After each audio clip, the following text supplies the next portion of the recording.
Alright, hello everybody. Welcome to our lesson today. So this will be a pretty short lesson, as what we're doing here is just one slide here. We'll be deriving the sacred quadratic equation from just the completed square. Alright, so let's begin by doing the completed square, right? Let's try solving by completed square first.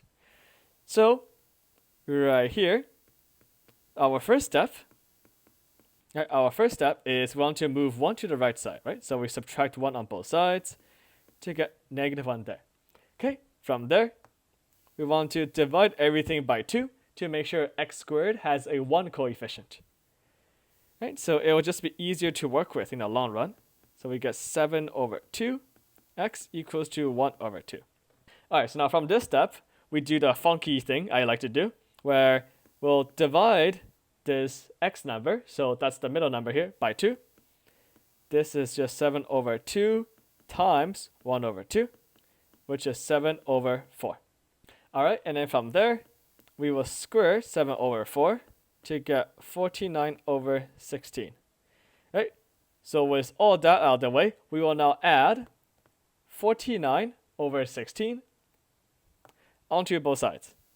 Right, x squared plus 7 over 2x plus 49 over 16 equals to -1 over 2 plus 49 over 16. Alright, and now we will factor the left-hand side. Right, so in order to factor, we'll need to find out what number goes in here.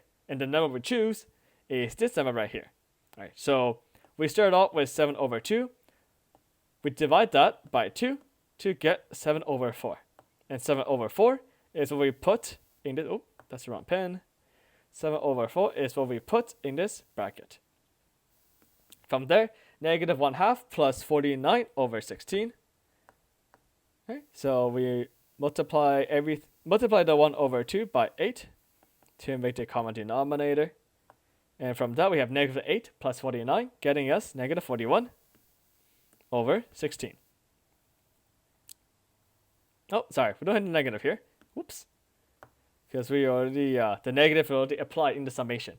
Okay, so now the last step, we have, we square root everything. So we get, very important here, we cannot forget the plus or minus here. Right, so we get square root of 41 on top. We leave it as a square root because we know it's irrational. And 4 at the bottom. Right, because that's 16 square rooted. Which means that our final answer, x, is just -7 plus or minus 41 over 4. Oops. Let's do that.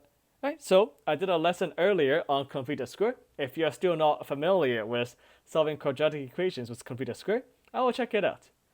So now, from here, let's get to the meat of this lesson. Now we know all of this, right? Now we walk through all of this stuff on how to complete the square, or how to solve quadratic equations by completing the square. So now, how can you find a general formula, right? What's like the most general way to figure this out? So now, in our exercise here, in this general form, as you can see on the right, we have the first coefficient as a. So in this 2, in this case, the second coefficient, or the coefficient for x as b, so that's a 7. And then c is the last remaining number here, without the x. Right, let's figure it out. So, in our first step, right, so it's going to be matching steps. In our first step, we subtracted both sides by -1, right? So all we are doing here is we move this 1 to this side of the equation. So similarly, we'll do the same thing here. Right, so we'll subtract c from both sides, giving us ax squared plus bx equals to -c. Okay, so far so good. And now our next step, what we did in the example, is that we divided everything by a, right? So we divided this by 2 to get that. We divided this by 2 to get that. Which means in our general form case, we also divide a to everything. Okay, so from here, we get x squared without the a. We get b over a x equals to c, or -c, over a. Okay, let's keep going. So from there, again, we did something really funky here, right? So we divided by 2, so b over a times 1 over 2, that got us b over 2a.